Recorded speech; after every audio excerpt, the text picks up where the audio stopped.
Good morning, viewers and listeners of Concerned Citizens Media. Thank you again for joining me. I always appreciate you taking time with me. Today is August 22nd, 2022. I have several news to share with you. So I will start with Prime Minister today. Sharing his time with the youth. The youth came over from all area, came over from all Ethiopia to Addis Ababa, capital city of Ethiopia, have a discussion with the Prime Minister. Also visited some areas, some attraction areas like parks, Abrihut Library and others in Addis Ababa. So the only use absent from this discussion is from Tigray region. Nobody attended from Tigray region. So the number of youths attended in this discussion with the Prime Minister is about 1,200, according to the report. So they ask a different question. One of the questions they ask about the high youth unemployment rate in the country, and the Prime Minister didn't give them good reason, good answer, but that question is raised by youth. That's a very crucial question, and instead of giving them the reality, he was just feeding them prosperity agenda, the hope in the future, and they have to come together in a group of 5 or 2 and create a job. Going around, as you know. So he's going around to give the concern of these citizens, and giving them, some like prosperity, which is unavailable. The country is, suffering a great deal of debt, high unemployment, high inflation, international isolation, and civil war, and hate among citizens. So that's the reality, but he just give them indoctrination of Prosperity Party and enjoy his time with the youth today in Addis Ababa. Several different questions, asked. The other thing is the Gurage zone. If you remember, Gurage rejected the cluster arrangement last time, and they celebrated on the committees representing the Gurages voted in majority to reject cluster and have their own regional state. Now, Prime Minister, as he did in Walaita area, is doing the same thing in Gurage zone now. He took his time, sent the enforcement, the security forces. Now they are arresting Gurage officials and Gurage youth and activists to force them surrender to the arranged cluster. So that is going on in Gurage zone now. Officials representing the Gurages have taken into custody some of them, and also some youth activists also taken into custody. So he is taking a revenge for speaking up their issue or speaking their mind and rejecting the cluster and demanding their own region. Now they are paying the price, just like the Walaitas in the past. So that is going on. And the other thing is Christian Tadele. Christian Tadele is a very senior official from Aben in Amharic, from the movement of Amara, National Movement for Amara, senior committee member, resigned from that committee, citing internal internal conflict.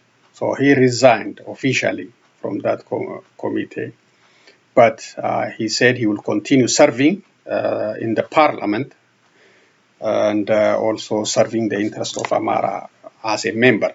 But he is resigned from the central committee of ABN, or National Movement for Amara.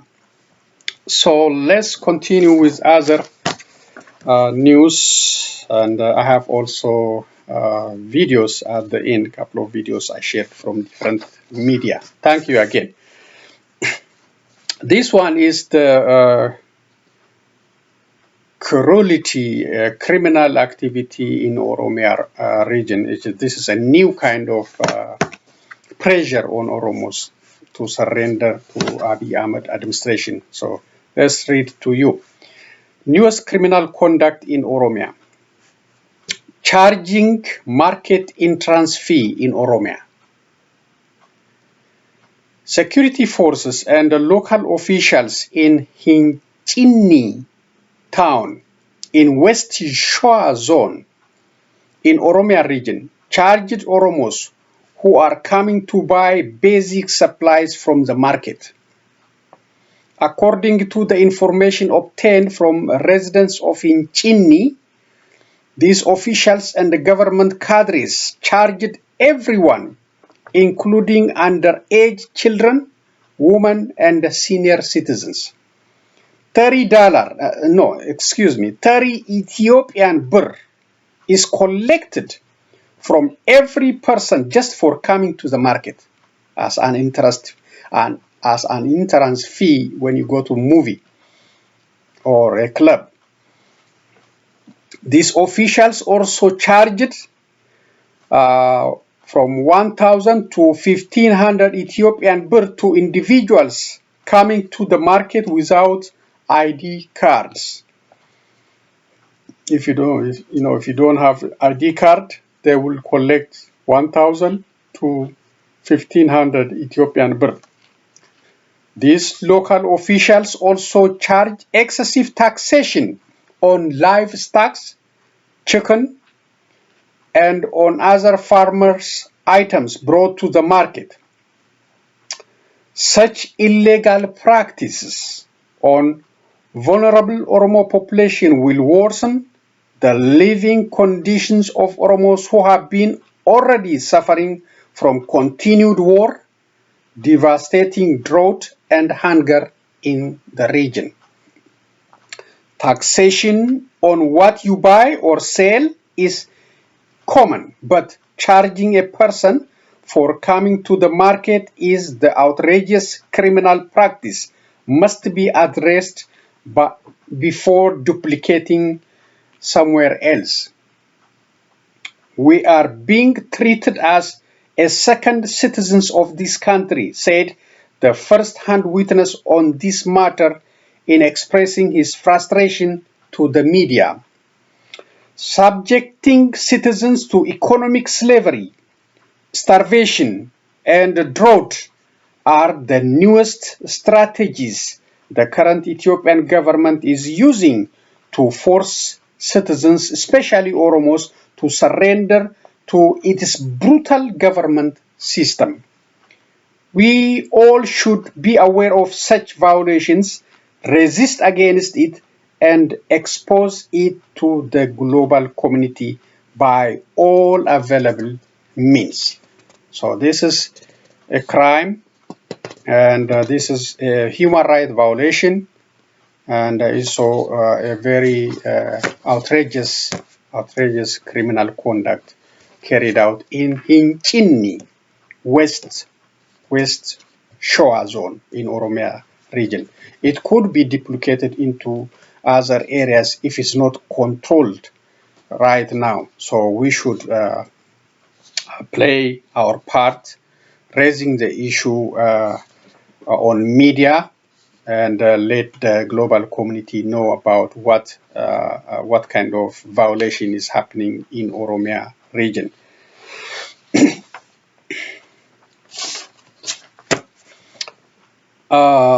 Ethiopia denies breaking Tigray truce, calls for ceasefire deal. But by all accounts, currently the situation between the federal government and the Tigray region is not good. You feel the atmosphere of reappearing, brutal war again. From different media sources and from statement coming Mekelle, coming from Addis Ababa, you feel tension. The war is coming back again. We pray for divine intervention to avoid bloodshed again. But the central government is playing game and blaming, TPLF, and the TPLF also, demanding the service to be restored, and the national, the dialogue should start. But by all accounts, this thing is going in a very bad direction. Ethiopia on Thursday denied Tigray allegation that government violation of truce committed by both warring parties last March. Addis Ababa was responding to accusation by Tigray leaders on Wednesday that their position force in the afternoon hours of Monday in Tadele town in the western part of the Tigray. So TPLF, exposed the government of Ethiopia bombed the Tadele town. On August 15, 2022, around 4 p.m. local time, the Ethiopian National Defense Force, which fortress in western Tigray, bombed Tigray army force around the Tadele for an hour. Were engaged in the routine defensive activity, said a statement issued by Tigray army. Getachew Reda, TPLF spokesman, on Thursday said the Ethiopian government was not serious about ending this conflict. So that's the situation. And government said they are ready to talk about this war, and have dialogue without any precondition anywhere. That is their statement. But from their media, from the government press statement, it doesn't look like that. It looks like they are ready for war, another war. And they are enforcing and training more military and bringing military to the border area. So I hope it will not happen again. I hope the bloodshed will be avoided. This one you might already heard about somebody suing Oromo Media Network. Luckily, after 2 years, the OMN survived that lawsuit. Not only OMN, the free press is about freedom of expression and freedom of journalism.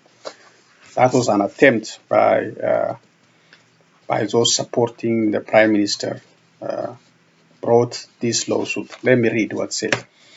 U.S. court dismisses 2 years litigation to shut down Oromia Media Network, OMN.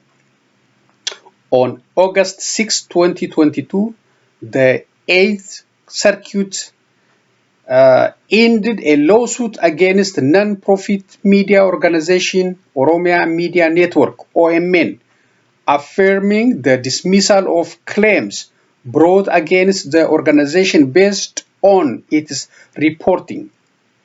The decision is a significant vindication of OMN's First Amendment rights. Oromia Media Network is a non-profit news organization founded in 2013 to produce educational, original, and citizens-driven reporting about the Oromo people and Ethiopian state. Oromos are the largest ethnic group in Ethiopia, but have long suffered persecution and oppression under various Ethiopian governments, causing many Oromos to flee the country. Ethiopia has a history of censorship, independent news, the impact of which is felt most profoundly by Oromos. OMN was formed to fill this reporting gap by providing reporting by and for Oromos. In June 2020, Oromia Media Network reported on the assassination of Oromo singer and activist Hachalu Hundessa and the significant unrest in Ethiopia that followed Hundessa's assassination. After the assassination, the Ethiopian government immediately cracked down on perceived opposition, raiding an OMN affiliate's offices in Ethiopia and detaining OMN journalists. A month later, the fight to silence OMN entered the United States when an Ethiopian businessman sued OMN in United States District Court, alleging that OMN's reporting was responsible for the unrest in Ethiopia. The plaintiff sought an injunction that would completely shut down Oromia Media Network. Force Green Fisher Partners Kettle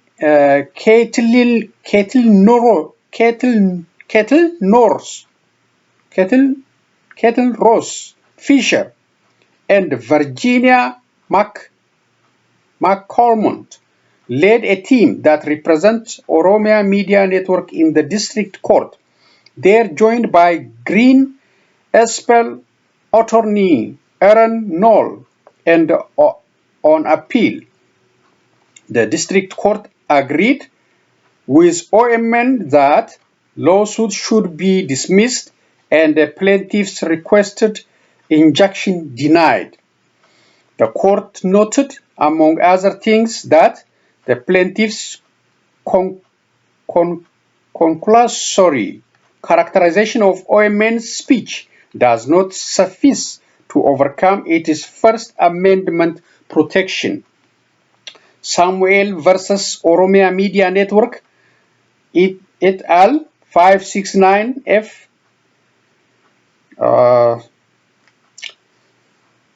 2021. The plaintiff appealed, and earlier this month, the 8th Circuit affirmed the dismissal, adding the district court's reasoning and bringing the lawsuit to a close.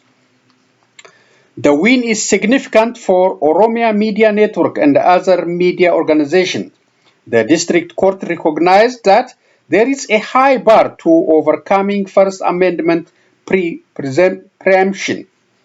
Fisher explained, including at the pleading stage. The ruling is important for any news organization that reports on civil unrest, she added. OMN Executive Director Mohammed Abdosh is grateful that OMN can now refocus its resources on creating media content that informs and educates the politically and economically marginalized population of Ethiopia on a wide range of issues. So that is really a victory for freedom lovers. It's a victory for freedom of press, freedom of journalism. So, you know, the attempt of Prime Minister and his supporters is boundaryless, limitless. You know, if they are successful here, they will go every country to shut any media that can challenge their administration. That was the attempt, but thanks to freedom of expression, First Amendment in the United States, they cannot do it here. They cannot do it. You know, it's not. This is not Ethiopia. Just do whatever you wanna do. Arrest whoever you wanna do. Kill whoever you wanna kill. This is not. This is not Ethiopia. You cannot do it. Thanks to the court system and thanks to the best system the United States our predecessors created. So that's congratulations to OMN and OMN listeners and all Oromos. We should celebrate and we should thank all who stood with OMN in fighting this injustice, especially these two ladies. I don't know if you see it, the two ladies. These are the lawyers represented OMN, and they deserve a thank you, great thank you, for saving freedom of expression, freedom of press for Oromo people especially. This is about Tigray region. 72 national and regional civil societies operating in Tigray request lifting of blockade on basic services. A total of 72 national and regional civil societies operating in Tigray requested the immediate resumption of all basic public services that have been blocked in Tigray for 15 months. The civil institution said that due to the provision of basic services in Tigray, the people of Tigray are exposed to serious problems, according to a DW Amharic news report. It was reported that basic services such as banking, telecommunications, and other related provisions have been shut down since June of last year, exacerbating the situation from bad to worse, according to Million Haile Selassie of DW Amharic. Yared Berehe, chairman of the four named 72 civil societies coalition, has stated that the services should be reopened and suggested that the international community should scale up pressure in this regard. The Tigray Women's Association, which has over 750,000 members, stressed the conundrum in the region has been especially difficult on women. The general manager of the association, Abeba Haile Selassie, said the money Tigrayans mothers have saved up in the bank is no longer accessible to them, and as an outcome of this, their children are exposed to hunger. She extended a plea to the national and international organizations alike to help alleviate the suffering. The resumption of basic services has been a sticking point in the anticipated peace talks between the federal government of Ethiopia and Tigrayan forces. The federal government of Ethiopia Peace Committee indicated on the 17th of August briefing to the diplomatic community in which, though the committee noted that to facilitate an expedited resumption of basic services within the enabling environment that would be created once a ceasefire is concluded. All necessary preparations are being undertaken. On the other hand, a delegation of envoys, inclusive of U.S. Special Envoy to the Horn of Africa, Mike Hammer, European Union Special Representative for the Horn of Africa, Annette Weber, UN Under Secretary General, and a Special Envoy to the Horn of Africa, Hannah Tate, as well as an ambassador of Canada, Italy, and the deputy head of mission of the UK had traveled to Mekelle, the regional capital of Tigray, where they held discussion with high-ranking officials, including Regional State President Debretsion Gebremichael, PhD. The envoy returned with a letter of guarantees for the federal government of Ethiopia from Tigrayan authorities, a document which was said to provide guarantees for personnel who would travel to the region to restore basic services. This was expressed in a statement that came subsequent to the trip by the envoys, in which they emphasized a swift restoration of electricity, telecom, banking, and other basic services in Tigray is essential for the people of Tigray, as recognized in the earlier discussion with the Ethiopian government. The federal government of Ethiopia stated its dismay at the statement and accused the envoys of indulging in appeasement and fulfilling preconditions placed by the other party. Debretsion Gebremichael, PhD, told Tigray TV that Tigray wanted to end the war with a peaceful resolution, but to hold peace talks, certain preconditions must be met initially. Among others, basic service must be restored.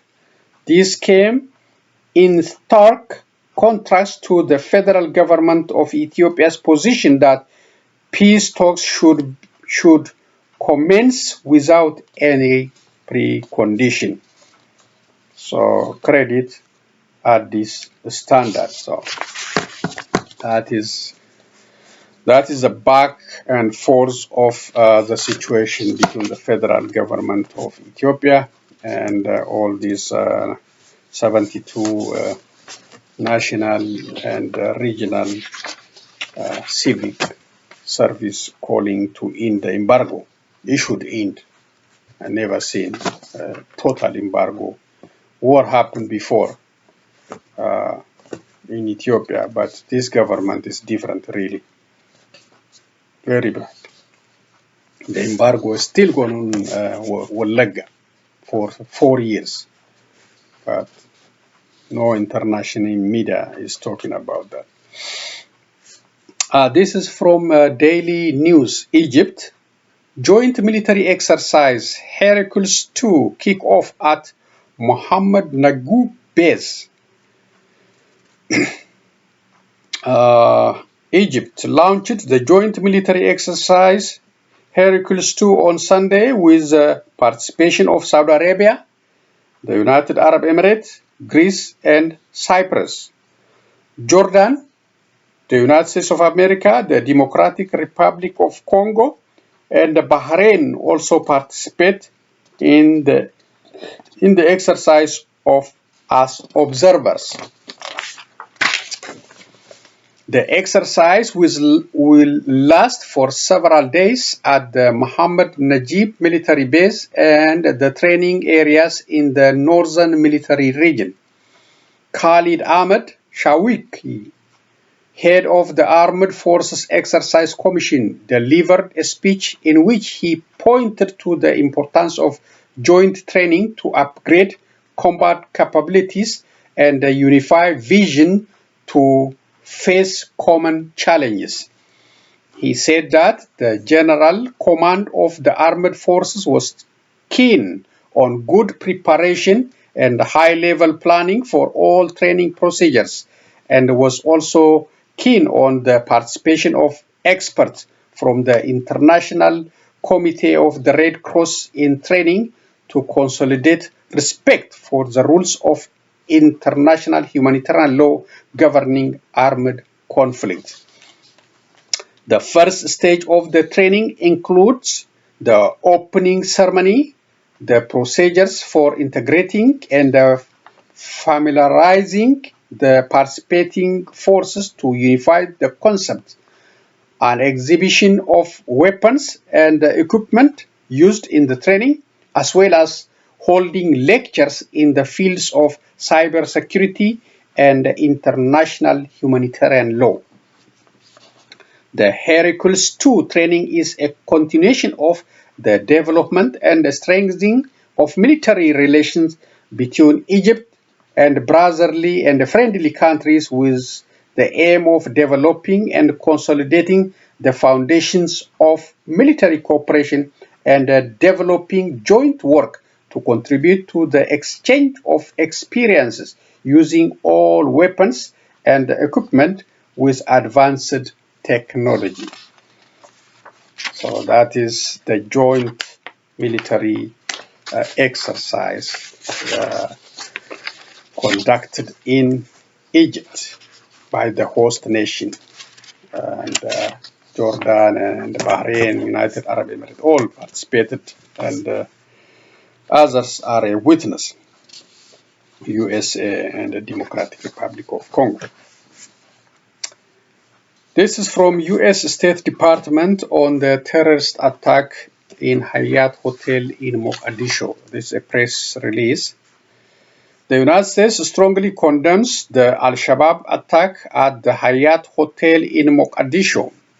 We express our heartfelt condolences to the families who lost loved ones, wish a full recovery to those injured, and commend Somalia security forces.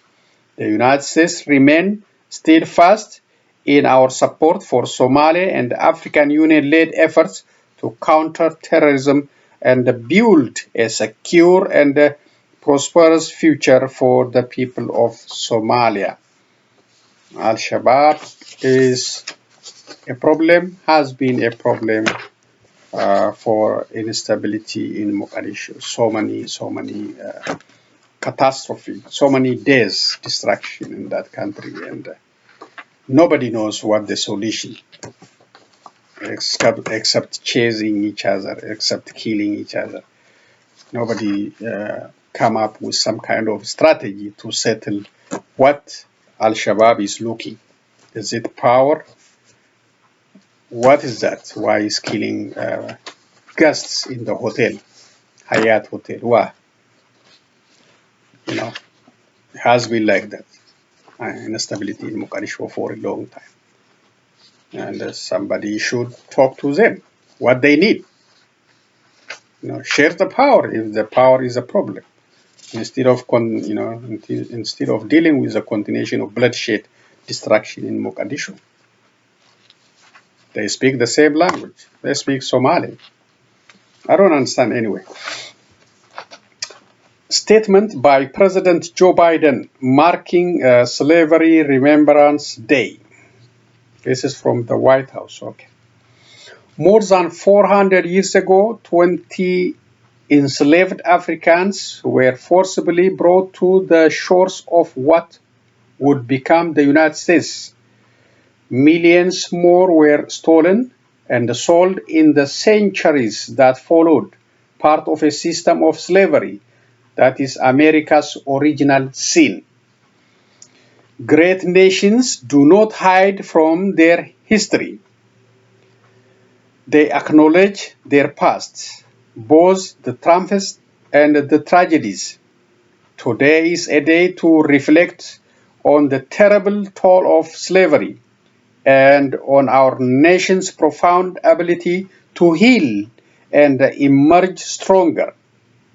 Despite the horrors they faced, these men and women and their descendants have made countless contributions to the building of this nation and the continuous effort to realize the American ideal.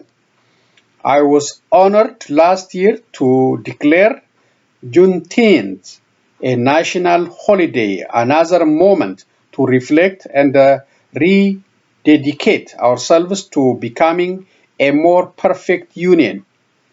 And it is why my administration will continue the hard, ongoing work to bring truth, equity, and racial justice to our country. I am grateful for the efforts of Congress, in particular Representative Alan Green and Senator Elizabeth Warren, to recognize the significance of this day. So that is President Joe Biden telling the truth about this sin, American sin. And he said, great nation, do not hide. In case of Ethiopia, they don't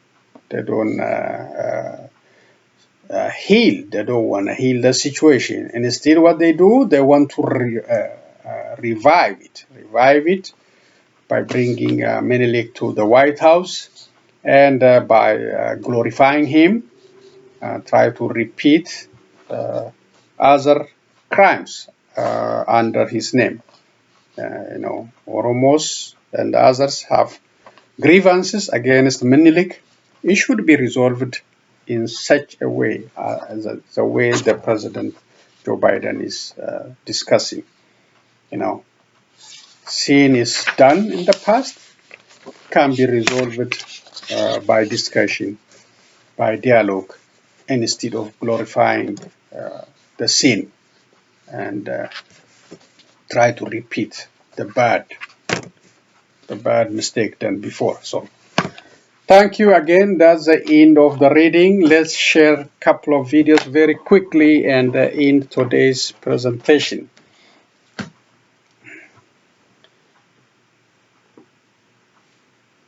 So one is about Al-Shabab. The first one is about Al-Shabab. If possible, don't watch it with kids. So many distraction, chaos.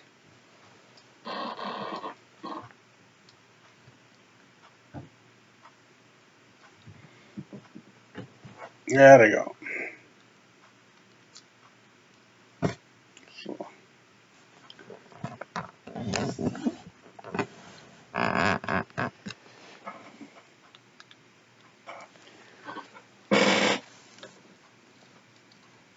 Police officers were securing the Hyatt Hotel and its surroundings in Mogadishu on Sunday following Al-Shabab's violent attack. Authorities reported at least 20 dead and many were severely wounded between Friday evening and Saturday night. Several civilians trapped in the hotel were rescued during and after the 30-hour-long siege by security forces. During the operations, the security agents were focused on getting out the citizens. They managed to save more than 106 people, including children and women. The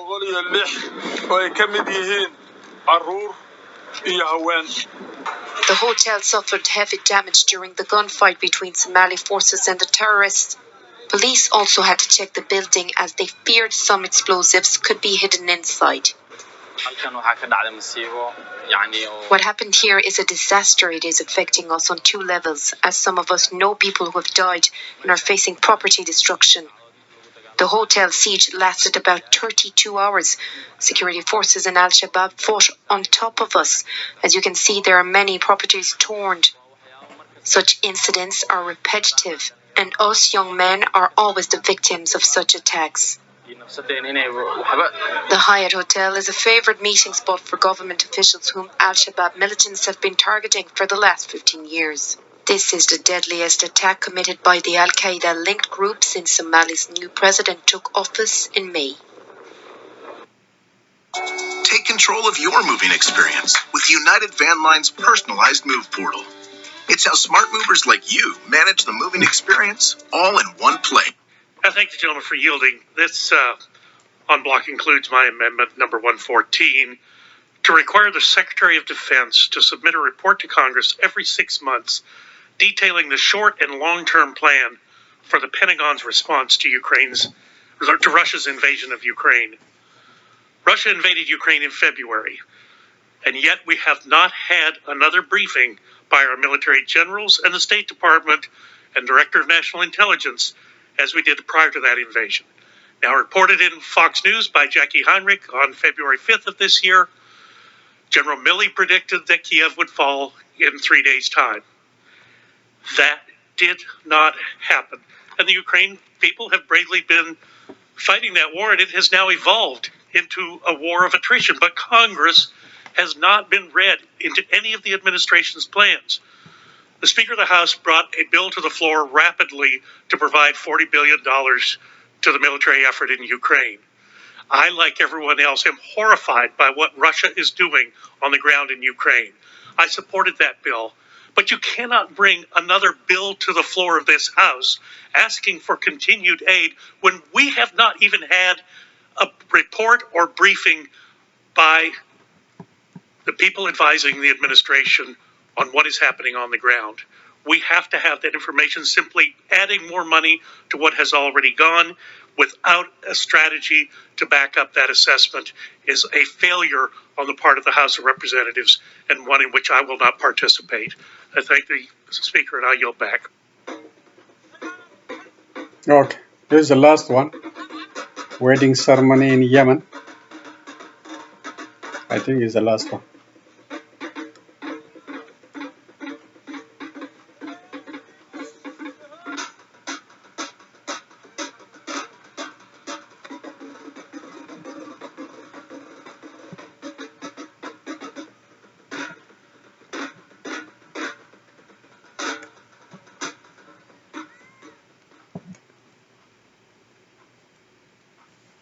Okay, so these are the videos I share with, from different media and shared with you. Thank you again for joining me. So let's close today's presentation. So Al-Shabab issue has been like that for more than 15 years.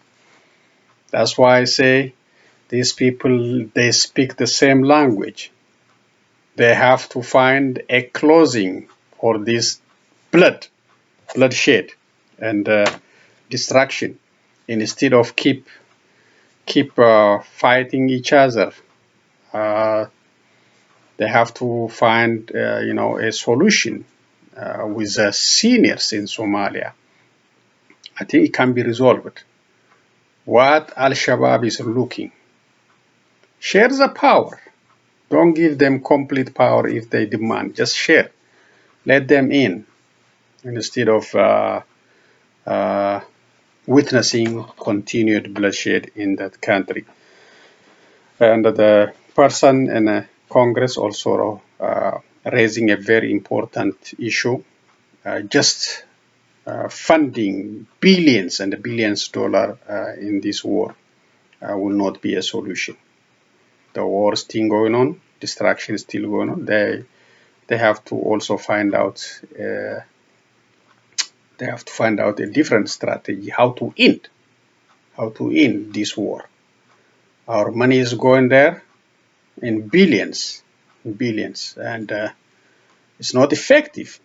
I know they are destroying some Russian weapons and Russian bases, but that doesn't stop Putin from bombarding Ukraine. So that's not a solution, but they have to figure out.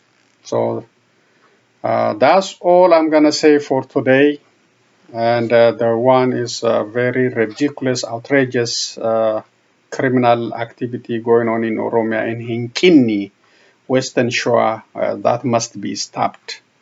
And please tweet, share on with representatives or with other international organizations, international communities about such horrible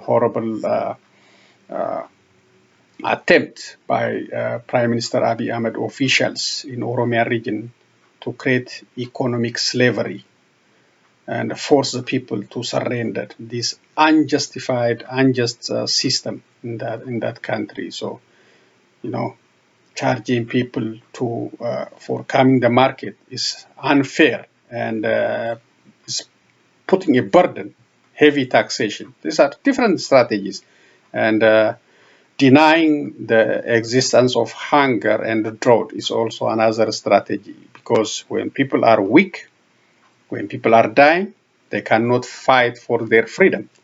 They cannot challenge Prime Minister Abiy Ahmed.